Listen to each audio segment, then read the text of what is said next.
அதிமுக பொதுச் செயலாளர் எடப்பாடி பழனிசாமி அவர்கள் மக்களை காப்போம் தமிழகத்தை மீட்போம் அப்படிங்கிற முழக்கத்தோட ஒரு எழுச்சி பயணத்தை மேற்கொண்டிருக்காரு. புரட்சி தமிழரோட இந்த எழுச்சி பயணத்துல இன்னைக்கு மயிலாடுதுறை மாவட்டத்தோட சீர்காழி, பூம்புகார், மயிலாடுதுறை ஆகிய 3 சட்டமன்ற தொகுதிகள்ல அவரு சுற்றுப்பயணம் செஞ்சு மக்களை சந்திக்கிறாரு. ஒவ்வொரு தொகுதியிலையும் அதிமுக ஆட்சியில செய்த சாதனைகளையும், திமுக ஆட்சியில மக்கள் பெற்ற வேதனைகளையும் பார்க்கலாம். பூம்புகார் தொகுதியை பொறுத்தவரை 1977 இருந்து 2021 வரைக்கும் நடைபெற்ற 11 சட்டமன்ற தேர்தல்கள்ல 6 முறை அதிமுக வெற்றி வாகை சூடியிருக்கு. கடந்த 2011 இருந்து 2021 வரையிலான 10 ஆண்டு காலத்துல 2 முறை தொடர்ந்து அதிமுக எம்எல்ஏவாக இருந்த பவுன்ராஜ் தொகுதி மக்களுக்கு எண்ணற்ற பணிகளை செஞ்சிருக்கிறாரு. சாலை வசதி, குடிநீர் வசதி, மருத்துவ வசதி அப்படின்னு குறைவில்லாம தொகுதி மக்களை கவனிச்சுக்கிட்டு இருக்காரு. ஆனா தற்போதைய திமுக எம்எல்ஏ நிவேதா முருகன் தொகுதி பக்கமே எட்டி பாக்குறது இல்ல, மக்கள் குறைகளுக்கு செவி சாய்க்கிறதே இல்ல அப்படின்னு ஒரே குற்றச்சாட்டு. தொடர்பு கொள்ளவே முடியாத ஒரு எம்எல்ஏ அபிஷியல் நம்பரை ட்ரை பண்ணாலும் தொடர்பு கொள்ள முடியல. இந்த லட்சணத்துல திமுக ஆட்சி இருக்கு. இந்த தொகுதியை பொறுத்த வரைக்கும் முக்கிய தொழிலே விவசாயம் தான். மீன்பிடி தொழிலும் பிரதானம். ஏழை மக்கள் வசிக்கிற உள்பகுதிகள்ல திமுக ஆட்சியில சரியான சாலை வசதி இல்ல, அடிப்படை வசதிகள் இல்லாதது முக்கிய பிரச்சனையா இருக்கு. மயிலாடுதுறை தரங்கம்பாடிக்கு நிறுத்தப்பட்ட ரயில் சேவைய மறுபடியும் இயக்கணும், படித்த இளைஞர்களுக்கு வேலைவாய்ப்பு வழங்கணும் அப்படிங்கிற மக்களோட நீண்ட நாள் கோரிக்கையா இருந்துட்டு வருகிறது.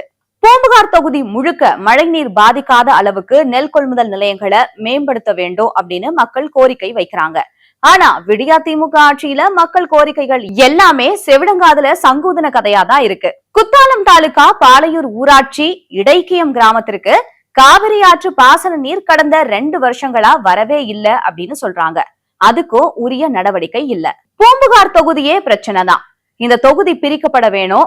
முன்பு இருந்தது மாதிரி குத்தாலம் சட்டமன்ற தொகுதி கொண்டு வர வேண்டும். அப்போதான் மங்கைநல்லூர், குத்தாலம், கோமல், எஸ் புதூர், தொழுந்தூர், திருவாடுதுறை பகுதி மக்களுக்கு ஏதுவாகவும் கோரிக்கைகள் விரைவாகவும் நிறைவேறும் அப்படிங்கிறது தொகுதி மக்களோட குரலா இருக்கு. வரலாற்று சிறப்புமிக்க பூம்புகார் நகரம் நவீன பொழுதுபோக்கு தலமா மாற்றம் செய்யணும் அப்படிங்கிறது மக்களோட கோரிக்கையா இருக்கு.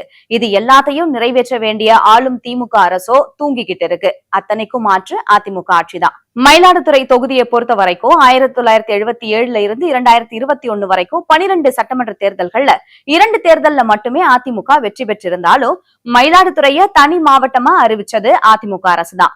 கடந்த அதிமுக ஆட்சியில எடப்பாடியார் மயிலாடுதுறைக்கு செய்த சாதனைகள் ஏராளம். சீர்காழி, தரங்கம்பாடி கடற்கரை பகுதிகளில் மீனவர்கள், விவசாயிகளோட வாழ்வாதாரம் பாதிக்கப்படும் வகையில ஹைட்ரோ கார்பன், மீத்தேன் எடுக்கும் திட்டங்களை ரத்து செய்ய இந்த தொகுதி மக்கள் கோரிக்கை விடுத்துட்டு வந்திருந்தாங்க. டெல்டா மாவட்டங்களை வேளாண் பாதுகாக்கப்பட்ட மண்டலமா அறிவிச்சது புரட்சி தமிழர் எடப்பாடியாரின் தலைமையிலான அதிமுக அரசு. கலெக்டர் ஆபீஸ் கட்டிடத்திற்கு அடிக்கல் நாட்டியது எடப்பாடியார் அரசு. திறந்து வச்சு நாடகமாடினது ஸ்டாலின் அரசு.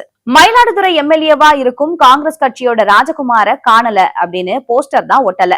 தேர்தல்ல வெற்றி பெற்று போனதோட சரி, தொகுதி பக்கம் தலைய காட்டவே இல்ல. அப்புறம் எங்க தொகுதிக்கு நல்லது செய்ய சான்ஸே இல்ல. மயிலாடுதுறை தரங்கம்பாடி இடையே ஆங்கிலேயர் காலத்துல இருந்து ரயில் போக்குவரத்து நடந்துட்டு வந்துச்சு. கடந்த 1986 ரயில் போக்குவரத்து நிறுத்தப்பட்டது. தண்டவாளங்களையும் ரயில்வே நிர்வாகம் பெயர்த்து எடுத்துருச்சு. மறுபடியும் மயிலாடுதுறை தரங்கம்பாடி இடையே ரயில் சேவை தொடங்கணும் அப்படிங்கிறது மக்களோட நீண்டகால கோரிக்கையா இருக்கு. இந்த தொகுதியில விவசாயம் சார்ந்த பிரச்சனைகள், சாலை வசதி குறைவு போன்றவை முக்கிய பிரச்சனைகளா இருக்கு. இதை தவிர வேலை வாய்ப்பு மற்றும் தொழில் வளர்ச்சி சார்ந்த பிரச்சனைகளும் இந்த பகுதியில இருக்கு. மேலும் அடிப்படை வசதிகளான குடிநீர் மற்றும் சுகாதாரம் சார்ந்த பிரச்சனைகளும் இருக்கு. அதிமுக பிரதிநிதிகள் எவ்வளவு முறையிட்டாலும் வேணும்னே பல திட்டங்களை கிடப்புல போட்டு திமுக அரசு காழ்ப்புணர்ச்சியோடு செயல்படுது.